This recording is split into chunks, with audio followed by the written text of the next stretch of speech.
Hello, class, and welcome to Sir Researcher TV, where learning research is made easy. I'm your Sir Researcher teacher Ian, and let's learn research for our daily lives. For today's lesson, we will be talking about and learning about sampling procedure.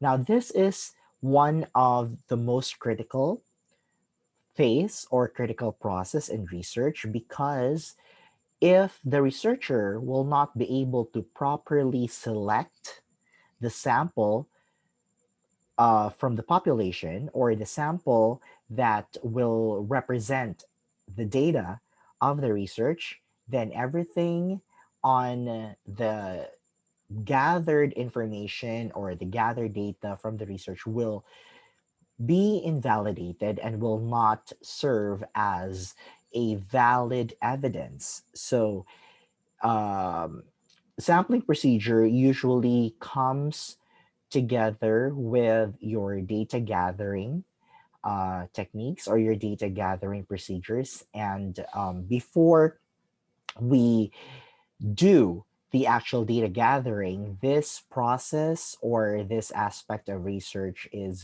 very important and needs to be learned and mastered. All right. So let's take a look here at our basic concepts. Okay, so for for the sampling procedure, we have to understand some basic terms that we need to be familiarized or we need to be familiar so that it would be easier for us to go along as we discuss this lesson. So the first term here is the word sampling, and it means choosing from a large population. The respondents are subject to answer your research question. So technically, this is a process. Okay. So this is a process of choosing. Okay. So this is a process of choosing from a large population. Okay. So later, we will talk about population as well so that we can put into perspective the process and other terms, okay, in the next part of this lecture video.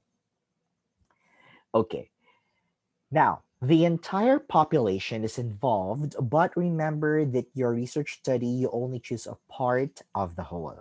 Okay, now we were talking about population a while ago, and so let us know what is a population. So when we say a population, it is a technical term, which means a big group. Okay, so it means a big group. Mhm. It is a big group of people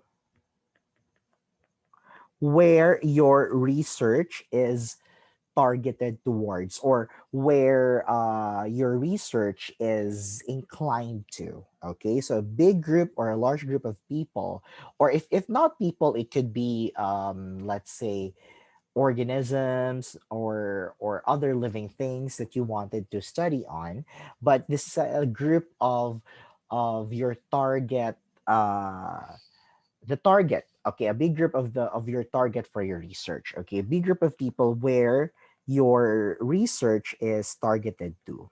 Okay, so this is your population, and your population is actually it has a lot of characteristics. Okay, and we will be talking about that later. And it's important to note that a certain population would mean people, living things, or a group that shares similar characteristics or qualities. Okay, so that's a population. So we could have a population of high school students, a population of medical professionals, a population of farmers. Okay, so that's what we mean when we say a population. And from that population, we now extract or we get your sample. So your sample is a representative. Okay, it's a representative of your population. There. And representativeness would speak about two aspects. So I think this one is important to note. So you have to, or you class would have to take note of this. And representativeness, or the characteristics of having to be a representative of the population, would mean that first you share, okay, similar characteristics. All right, so that's the first one. And the second, okay, the second thought or idea about about representativeness is that the number or the size should be proportionate, okay, or statistically similar or statistically sound in reference to your population. So what am I talking about the representativeness here? Okay, so let's say for example, I will get a sample, okay, from a population of senior high school students. So I have to make sure, are these group of, or are these students really are high school or senior high school students? Do they have the same characteristics as compared to the rest of the high school students? All right, so that's about sharing similar characteristics. While when we say proportionate size, or a statistically sound number or sound population size, we are talking about the number of sample in reference to the entire population. Okay, so for instance, if there are a total of, let's say, 1,000 senior high school students in a specific school or in a specific institution, will 125 sample senior high school students be enough to represent the entire 1,000? What's your basis for choosing 125? Okay, so that's what we mean when we say proportionate or statistically sound size. But don't worry, we will talk more about that as we go along. All right. Now, sampling frame, okay, sampling frame, on the other hand, is the list of members of the population to which you want to generalize or apply your findings about the sample. So, when we say sampling frame, it is a complete list of your, okay, complete list of your population members. Okay, it is a complete list of population members.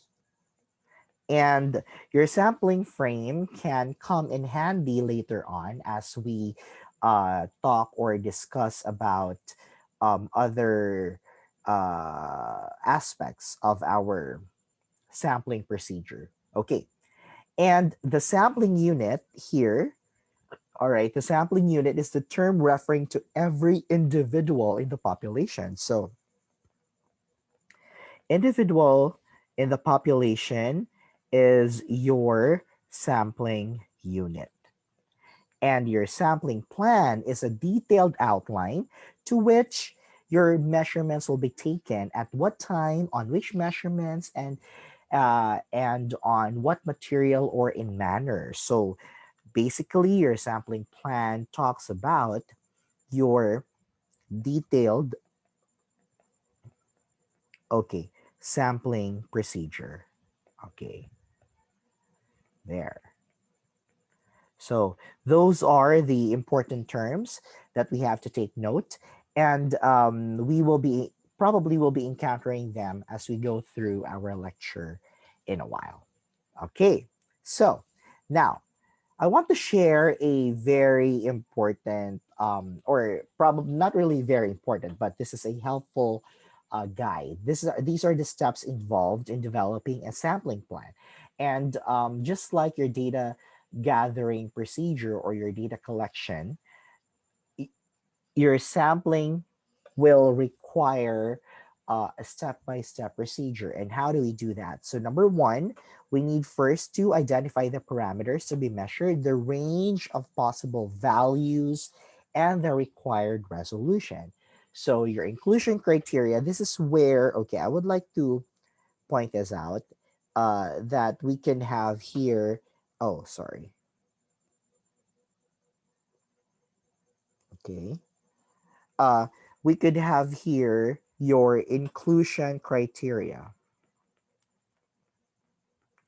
And when I say inclusion criteria, these are the attributes. Okay, so these are the attributes or the characteristics of your sample that you as a researcher define prior to its selection. So they have why is it that it's important for us to have this inclusion criteria? Because your inclusion criteria will now check or will now verify for homogeneity. Okay, and homogeneity would mean that all of your samples share similar characteristics.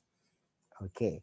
Next, your number two, you're now going to design a sampling scheme that details how and when samples will be taken. So, how would mean like, how are you going to reach them? How are you going to inform your samples that they will be part of your research? Of course, that would also include other ethical considerations like acquiring for informed consent for participation of the study and the like. And at the same time, when? Okay, so when are you going to inform them or when are you going to gather your samples? And that is in relation to your okay, and that is in relation to your data collection. So of course, you have to ensure as well that there should also be availability of all of your samples when you start to gather your data. Okay, so your next process here is it's now time to select for your sample size.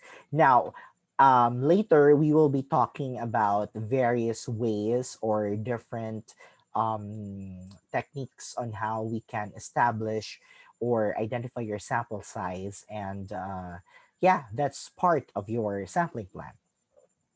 We also need to establish your data storage formats. Okay, so once you have your your number four and your number five are actually auxiliary steps already, but in these two, uh, okay, in these two procedures, it's important to note that your sampling plan should be aligned with your data collection technique, okay, or your data collection process. So they have to agree with each other because if your sampling plan does not um, correlate with your data collection, then you will encounter some problems later on. Okay. Now, let's move on. So, we were talking about a while ago determining your sample sizes. And now we will be talking, or this is our next topic, ways of determining your sample size. Yes. Okay. Now, your sample size is what we have discussed earlier, is part of your representativeness. It means that the number of samples that you will take from a population will speak whether they really represent the population. It doesn't mean that if you have a very very large uh, population, let's say you have a population of 50,000, you need to have at least more than half of the 50,000 for you to come up with a valid representation of that 50,000. No, there will be certain um, methods wherein we could just get a part of the 50,000, not too much, just enough that will cater with the resources and the time of the researcher, but still is an acceptable number. Okay. And the first way is through a formula. Now, most basic, or probably you've learned about, there are actually other, oh, sorry. Okay, there are actually common formula that you have already are familiar. So we have your Slovens, right? Okay, so we have your Slovens or your Yamanis formula. And there are also other sampling formula that you could use. But for this lecture, I would like to introduce a different formula. And this is from Okay, the National Education Association in the United States, or your NAEUS formula. And this can be used to compute for the needed sample size. So each variable in the formula has a set of value and can be used for your computation. So take a look at the sample or at the formula. So that's our formula there. All right, so take a look carefully. Okay, okay, there. And so those the formula here would have their equivalent representation. So your S is the required sample size, your X squared is a table value of chi squared. So this is actually a constant. Okay, and your population proportion 0.5. This is also a constant.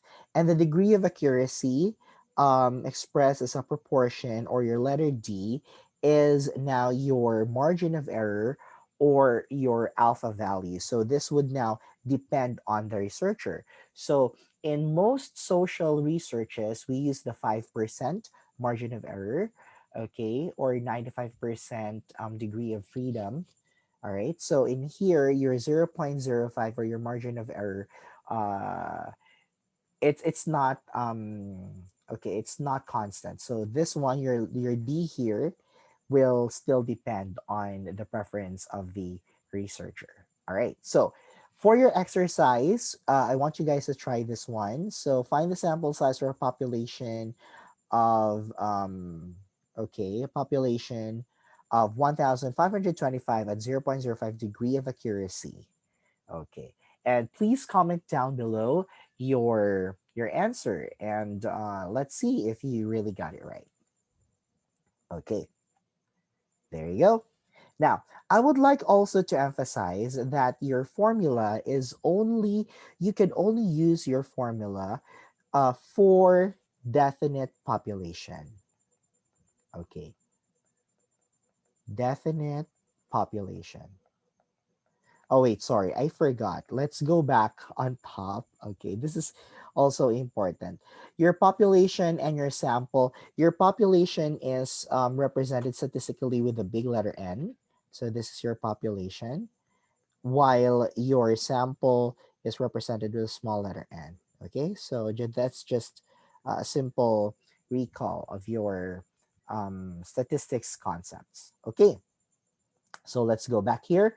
Now, remember again that your formula is only applicable for a definite population, wherein you could put there your population size that you have determined. All right. Next, the second is your heuristics. Okay, and what is this? So this is the rule of thumb for your sample size used in the study, and usually your heuristics, okay, your heuristics class is used for indefinite population. Okay, so for your indefinite population, or sometimes you can use heuristics as your sampling size basis if you are encountered with uh, time and resource limitation. Okay, so, for instance, if you don't have enough time, or if you're constrained with a certain period of time that you need to gather your data, so you cannot afford to really have a large sample size, or probably you are lacking with resources, then you could use heuristics as your basis for your sample size. And how do we determine your heuristics? Okay, so in here, if you've noticed, if your design of, or if your research type is a survey, a good number of participants that would represent a good survey would be around 800. If it's a correlation, you go for 100 to 200 sample size. If it's an ex post facto study, at least 30, similar to your experiment. Okay, 30 or more. And okay, let me just give highlight on the experiment here. The experiment actually, the 30 sample of your experiment would already include all the different samples in your various, or in your different setups. Okay, so if you can still remember our discussion on experimental research, the more samples or the more subjects that we involve in experiments or in an experimental design, the more valid or the more that we can come up with a generalization. Okay, so take note of these numbers according to your research design. All right. And of course, the last is your literature review. So, this actually class is a very handy reference, or this is a very handy basis for your sample size. I always tell my students if you cannot really decide or establish, let's say, a sample size from your study, you can base it from previous study done. Okay. So, from previous researches provided that sorry, not researchers. Okay, it's previous researches. Now remember that these researches should also be similar to what you are doing now, so most likely these are done as secondary analysis. Okay, so researchers that are under secondary analysis, or researchers or researches that are a follow-up of a previous study done. Okay, so literature review really comes in handy, but do not forget, if you will use a literature review as your basis for your sample size, don't forget to cite the source or the author, the proponents of the study where you base it from. Okay, so let's review. For your sample size, you can use a formula for a definite population. But if it's not definite, then you can use heuristics. Okay, and if you are limited with, let's say, um, time and resource, you could also use that. And one handy way to determine your sample size is having a literature review or a basis from your related literature. Now, as what we've said, the establishing your sample size could be encountered or could be challenged with some factors. And now let's learn what are these factors affecting your sample size. So the first on the list here is the characteristics of your population. There. Okay. So your population here, your sample size, okay, your sample size is very dependent on your population. And we've said a while ago that your population could be a definite population, wherein there is actually a fixed number, okay, like a discrete population. Yes. No, no, no. Definite, correct. And we have your indefinite or your continuous, okay, population. Okay. So in here, um, if you are not quite sure of the total number of your population members, then you could go back to, you could use heuristics or you could use literature review. But if you are given with a fixed number, then a formula could really be handy or could really be helpful. Okay, so that's the size as well. Okay, let's talk about the size. I've mentioned a while ago that it's not really required that if you have a very large population, your sample size should also be very large. Now, remember that size here is statistically determined. Okay, so if you again if you have a fixed or a definite population, then a formula could create a statistically sound sample size. So for instance, if you have 50,000, the population size would not really reach more than 10,000, okay, depending on the formula that you're going to use. Another factor is heterogeneity. Okay, and what do we mean by heterogeneity? Heterogeneity here means uniqueness. Okay, uniqueness of your sampling unit.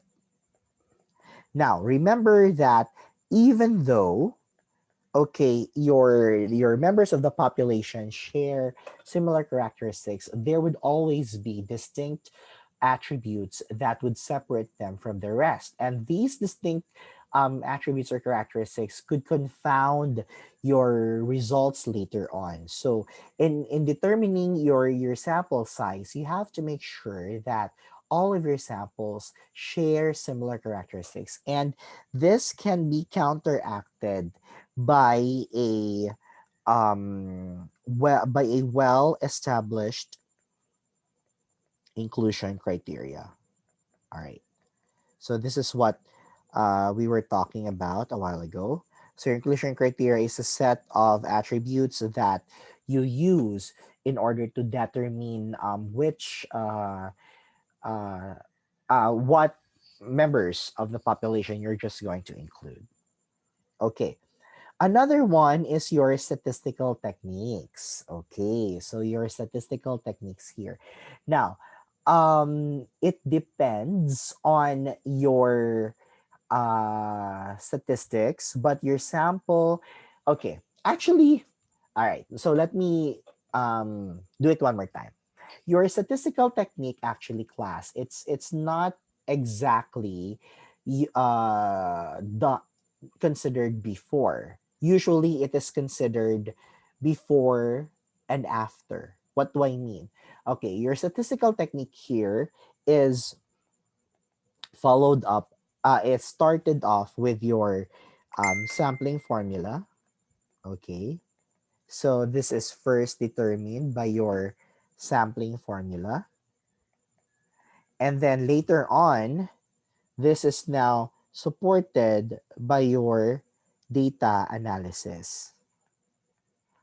And when we're talking about data analysis, okay, I'll just introduce this a little earlier, but this could, um, please check out other videos for the statistical analysis because you have a detailed explanation of the next concept or the next term that I'll be introducing. We have here your parametric tests and your non-parametric. I'm not going to really fully discuss the two, but just to give you a little bit of a preview, if you have a large population or if you have a large sample size, then most likely you're going to analyze your data through a parametric test. But again, it's not only about the sample size, you also have to consider other assumptions that would also include your data distribution and your normality.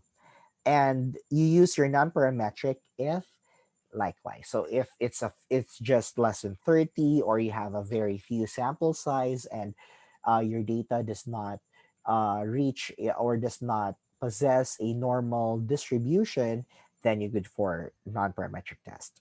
And finally, okay, your last consideration now is your time, cost, and accessibility. Okay, so these are other factors.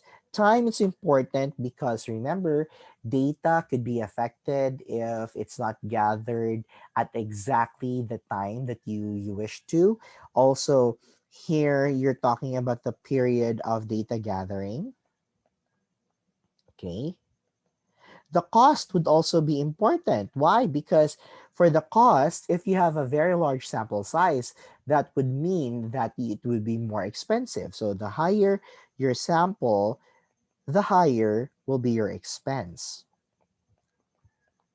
And accessibility. So accessibility would mean that how much or to what extent can you actually reach out all of your samples? Are they easily traceable? Can you communicate with them easily and remind them to participate in the study or follow up their responses or sort of things like that. So accessibility is also a major consideration.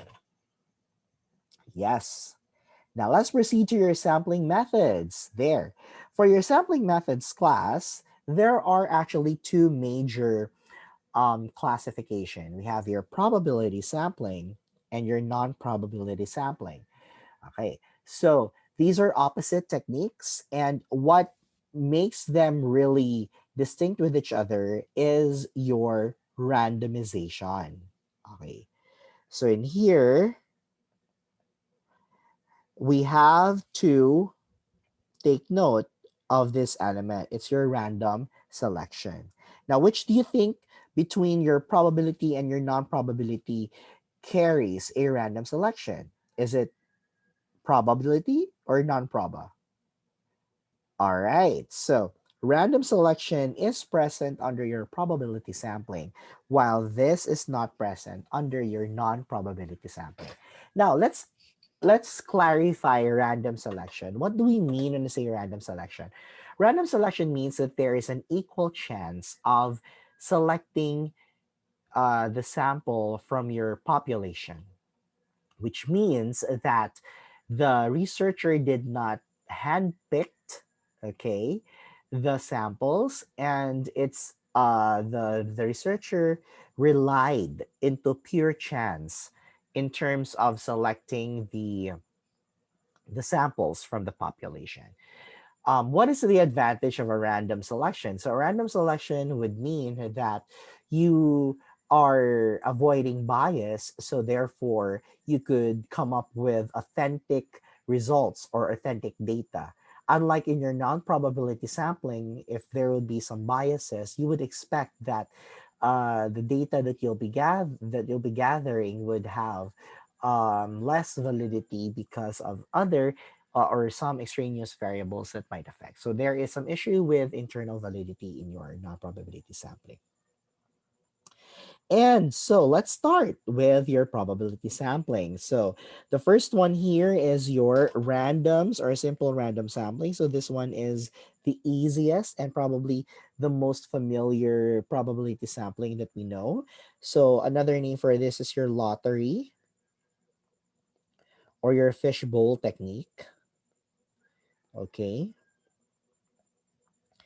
And this could be done manually or this can be done electronically or digitally. So for the manual uh, way, what we usually do is you write the name of all the members of the population, a piece of paper, put it in a bowl. That's hence fishbowl technique. Okay, and you randomly choose the sample according to your sample size. Okay, so this is actually kind of easy to do if you have a digital software.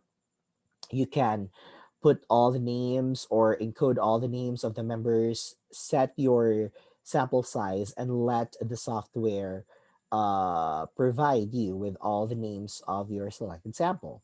Now, your systematic sampling, on the other hand, is also known as your yellow pad technique. Why is it yellow pad? Because remember our sampling frame a while ago? Yeah, so there is a list. So it's like a list here, and you use a simple um, selection frame, or we call that one your not really a sampling frame, but it's your selection frame. And what is this selection frame? For instance, okay, so because it's a list, it's usually a numbered list. So you have one, two, three, and so on and so forth. And for instance, your selection frame is every second. Okay, so if you go back to your list, you will only choose the second on the list. So every second, so two, four, six, eight, and so on and so forth until such time that you'll be able to complete your total sample size. Okay, so that's your first systematic sampling. For your stratified sampling, okay, what we do here is that we divide the population into strata or homogeneous groups. Okay. Now, remember that in your stratified sampling, this could be applicable for large population. Okay, for large population. And your stratifying process or the stratification process, I mean, is usually done with the consideration of your research problem. Okay, because if you're going to stratify your population, but then you're not going to use the different strata for comparison or for inferential analysis. Then what's the use, right? So in here, you divide the large group into different strata, or I mean the large population in the different strata or different groups, which is homogeneous or sharing similar characteristics. Okay. And we have your cluster sampling. Okay. So what about in your cluster sampling? So cluster sampling, um, you get, instead of individuals, you choose cluster. So clusters instead of individuals. Okay. And what do we mean by this? Right. So for instance, we use, okay, I will give a specific example. Let's say a province, Negros Occidental. There. So in Negros Occidental, you wanted to get samples from Negros Occidental, but it's so hard to do it because we have like millions of citizens here or millions of population in Negros Occidental. But instead of Negros Occidental, like including all the names from San Carlos down to Hinobaan, what you're going to do is you are just going to select the city or municipality which will participate in the study. So let's say, okay, we have a total, you determine the sample size, and then once you determine the sample size, you divide the province into different cities and municipalities, and then randomly choose the city or municipality you will include, and from that city or municipality you could get, or you could have another sampling technique to choose for the participants or for your sample who will participate in your study. Okay, so that's what we mean when we say cluster sampling. Okay. Now, your cluster sampling would sometimes have a disadvantage. And what is that? Of course, if you only select a few city or municipality from the entire Negros province, you have the tendency to miss out other uh, cities or municipalities. That's why your stratified sampling, unlike your cluster sampling, would have a better chance of coverage or representation. Yes. And finally, let's talk about the non-probability sampling. So this will just be very short, or this is actually very simple, because in here we do not follow randomization, and usually it is done with the researcher's preference. Okay, so the first one is your quota sampling. So in here, we establish a quota instead of coming up with a sample size based from formula or based from heuristics or something like that. So the quota here is determined by the researcher, and your inclusion criteria may not be very strict. Okay, so you may have like a general inclusion criteria, and then you set a certain quota. Then once you've reached the quota, regardless of how you're going to collect or gather your sample, then you've done a quota sampling method. Voluntary sampling here is when your samples, from the name itself, okay, volunteers to participate. So there is, instead of the researcher, it's the samples who approach the researcher. Okay. And a the researcher or the data collection. And a classic example of your voluntary sampling is your online polls. Okay. Right. For instance, there is like an online poll, and then you post it in a social media platform, and then those people who are interested to answer, or those who are curious about the poll, they would voluntarily answer that. So if they will answer the poll, that means they have agreed to participate. Okay. Your purposive sampling, on the other hand, is a more complex form of quota sampling because you establish or you set a rigid inclusion criteria. So your inclusion criteria here is so detailed. Okay, it's so detailed that you have to ensure that all of your samples or participants or subjects should possess all of the criteria that you have set. Okay.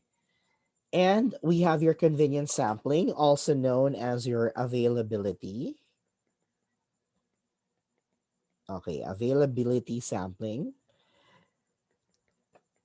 So this is like the opposite of your voluntary. If in your voluntary, it's the samples or participants who approaches the researcher, your convenience sampling is done otherwise. So in here, it's the researcher that approaches your samples or your respondents. So for instance, let's say you didn't have, you were not able to get the master list of of a particular school for their students in the university or college, for instance. So what you did or what you do is you stay outside of the school, and whenever you see students wearing that uniform, you would approach them and ask them if they would like to participate in your study until such time that you reach your sample size. Okay.